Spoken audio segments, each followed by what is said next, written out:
Bon jeudi la gang, j'espère que vous allez bien. Donc aujourd'hui, on fait un survol de ce qui se passe encore et toujours Vivi.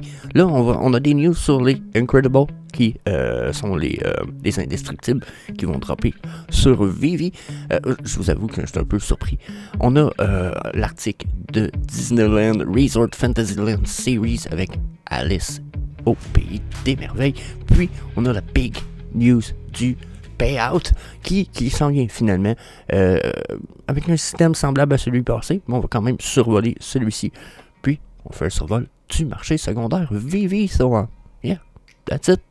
Comme d'hab, j'étais avec TQ. Good morning. Bienvenue au Vivi Frog Show. Bon, là, on va commencer avec les Incredibles qui se trouvent être les indestructibles en français. C'était une epic series, c'était un epic film en fait. Je pense qu'ils en ont fait deux.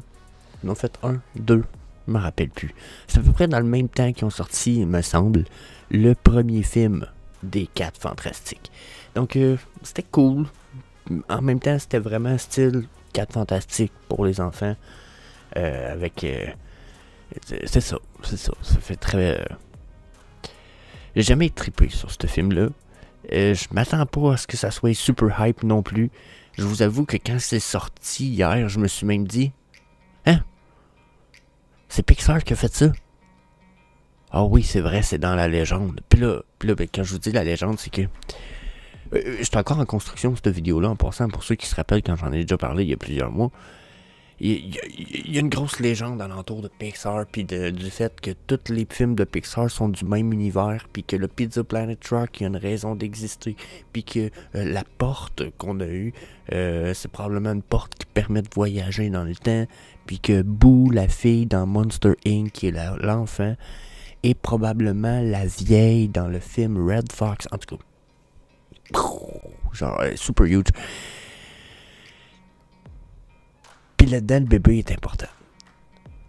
Donc, il y a le potentiel que ça soit épique dans le futur. Genre, selon ce qui se passe avec cette histoire-là, Pixar, si un jour s'est révélé comme étant vrai, il y a des pièces comme ceux-ci, le personnage, le bébé, ou certaines pièces qui peut-être pourraient exploser. Mais là, on est dans le spéculatif à fond, le caisson, mon Léon, mes petits lions. Je veux dire, Chris, les chances que ça arrive, pour moi, sont pas très grandes.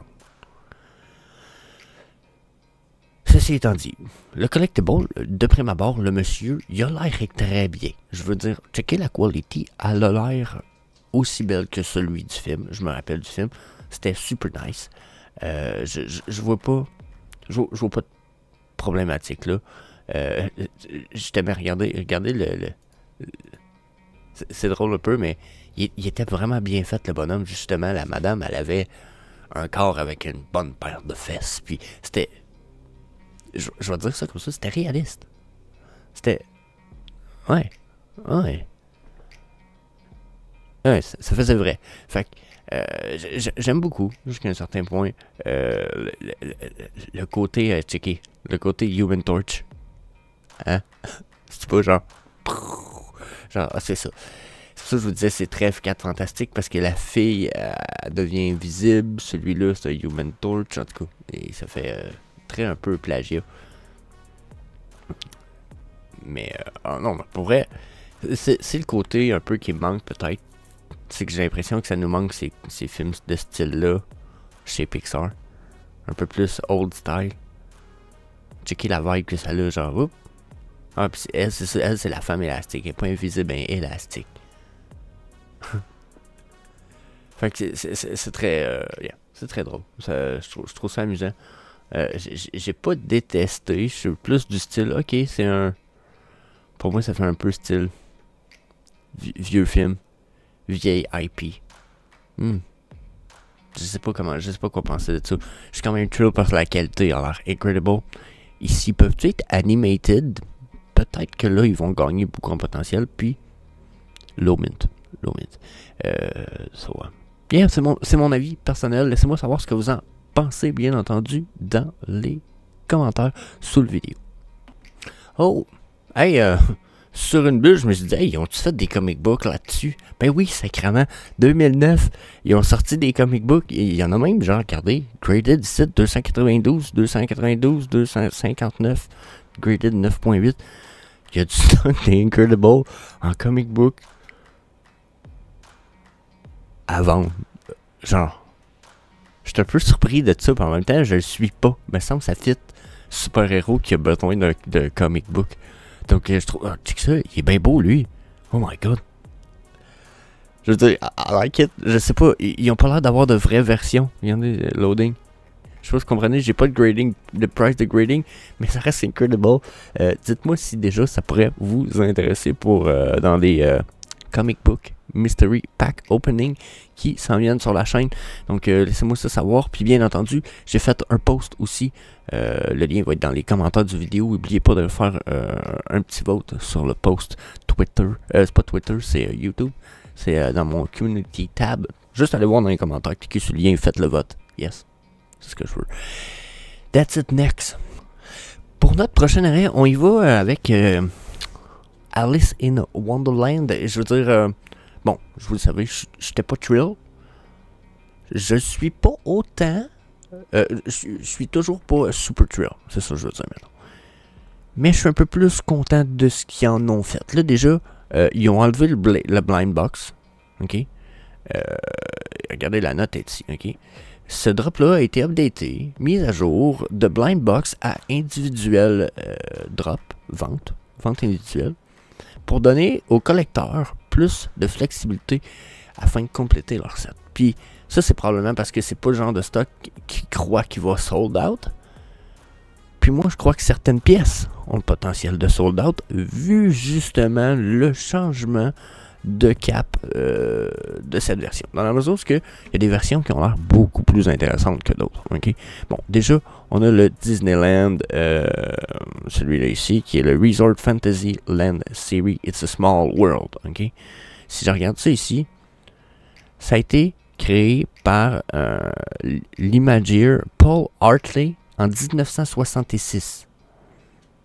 Ok, nice. Je veux dire, ça ici, là, ça fait partie d'une espèce de page d'histoire un peu plus. Il y en a certaines versions qui le sont un peu moins.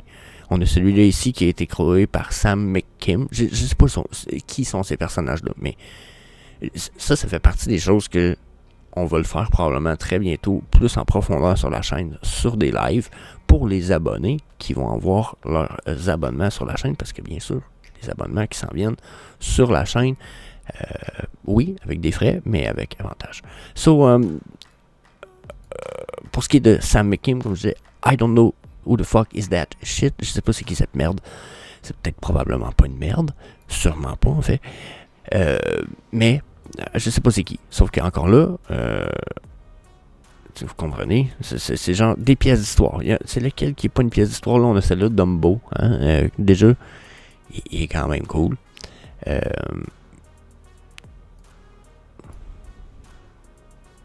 Sur un fantasy poster de 1965. Le 55 ici. C'était le poster d'ouverture de l'attraction. C'est-tu pas fucking nice? Genre, fait que là, j'avoue, ce côté-là, je suis toujours pas super excited. Mais quand je vois ça, je me dis, câlisse, yeah. Puis là, ben, j'ai bypassé tout ça, mais ils sont tous à 40 gemmes. Avec un supply d'environ 1080. OK, 1071 ici, 1058 ici. OK, c'est tout du secret rare à date. Parce que j'ai pu voir. Ouais, à date, tout 50 rare. 1055 au lieu de 1058. On a Mr. Toad Wild Ride, qui est, vous voyez, celle-là peut-être un peu moins old style. C'est une représentation d'un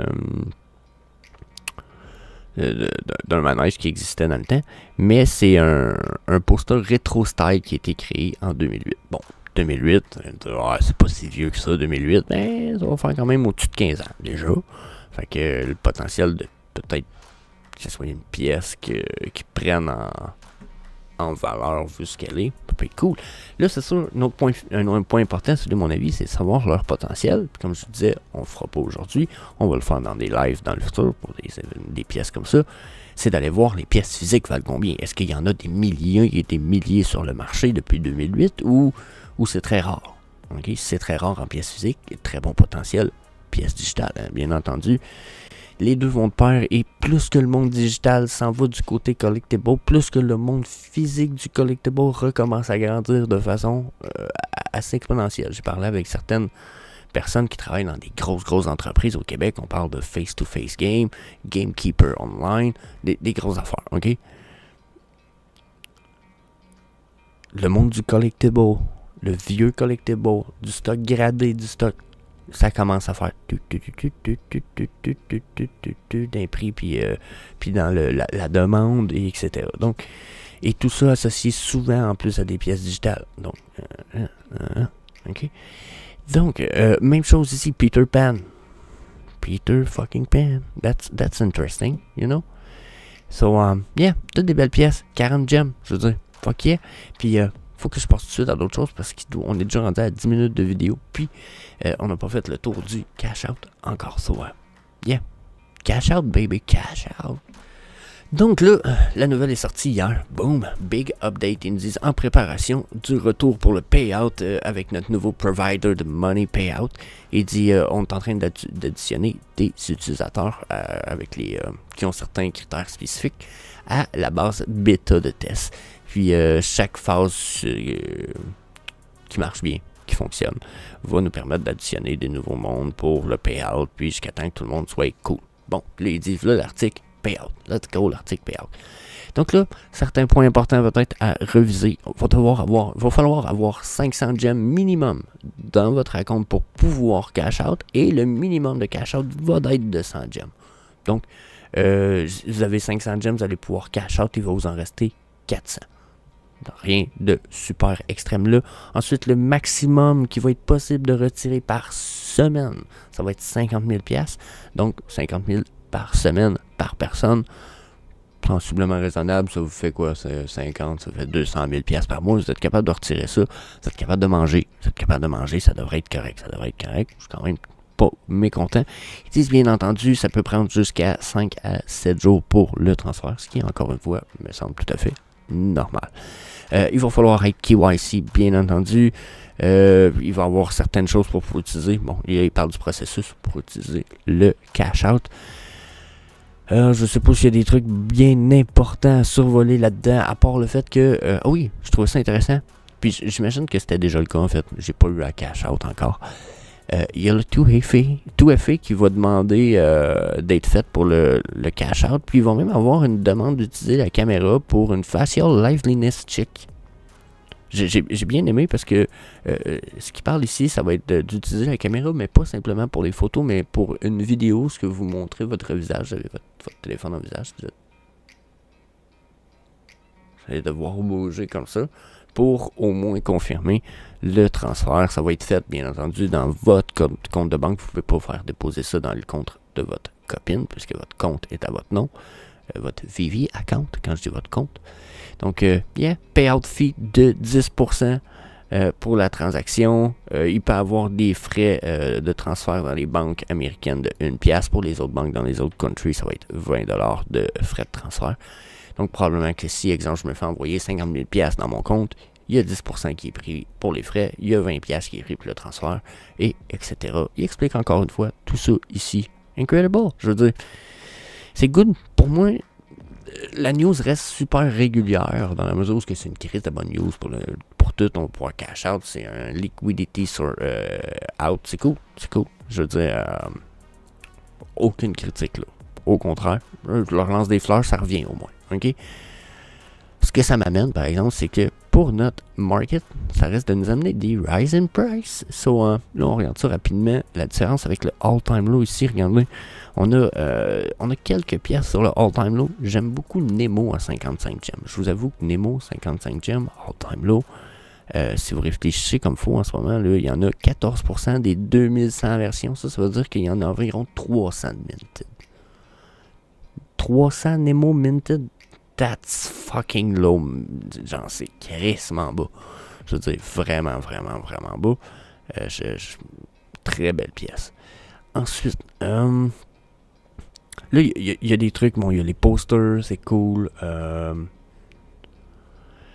Tous ceux qui s'en viennent, bon, le poster de Woody est pas si mal, mais on vient de parler de ceux-là ici. Je regarde des pièces peut-être un peu plus style, justement, les singes. Je vais donner un exemple des singes, peut-être ce matin. Les versions de ça, là, il y a 1100 versions de ça ici. Il y en a 666 de ceux-là.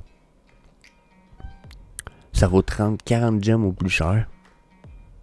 Ça fait partie des genres de pièces qui sont pas loin de leur all-time low, puis que, vu le cash-out qui s'en vient, là, ça se peut fort bien qu'on voit une continuité des prices qui vont monter. Je veux dire, les chances sont bonnes, là. OK? Pour moi, plus qu'il y a du cash-out, plus que les gens vont vouloir cash-out. Donc, plus qu'ils vont se dire, OK, là, ma pièce, elle vaut plus juste 5-10 pièces. J'avoue que ça vaut au moins 20 pièces. Pourquoi? Parce qu'ils voient l'argent au bout du tunnel. Tandis qu'avant, il n'y en avait pas. C'était, je vais le flipper pour 10, je vais le racheter d'autres choses à 11, puis c'était du flipping mentality, la mentalité pour flipper plus que d'autres choses. Là, on voit une lumière au bout du tunnel. Oui, je sais, t'as faim. Ça s'en vient, 15 minutes. Donc, on voit de la lumière au bout du tunnel, les gens ont vraiment...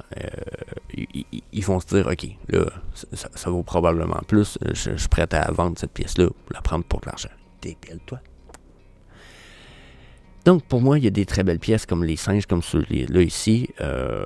Probablement, les VV logos risquent de booster.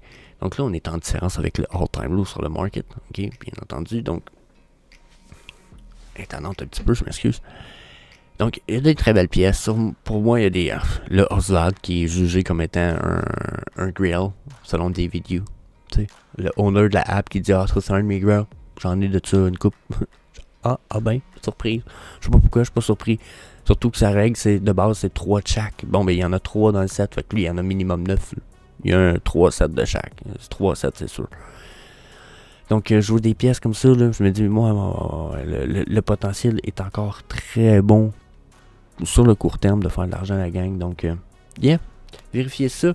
Puis, je vous laisse là-dessus. Je vous invite, bien entendu, à aller voir les vidéos qui vont apparaître à la place de ma tronche d'ici une couple de secondes. Ou, plus encore important, dans les commentaires, et cliquez sur le petit lien qu'il y a là. C'est un lien YouTube. Ça vous amène juste à mon community tab. Faire un petit vote, à savoir c'est lequel des... Faites un vote, c'est à propos des openings Pokémon. Même si ça vous intéresse pas, vous avez la possibilité de voter que ça vous intéresse pas, puis je veux votre vote. So, yeah. That's it. Peace. Hey, see you later, alligator.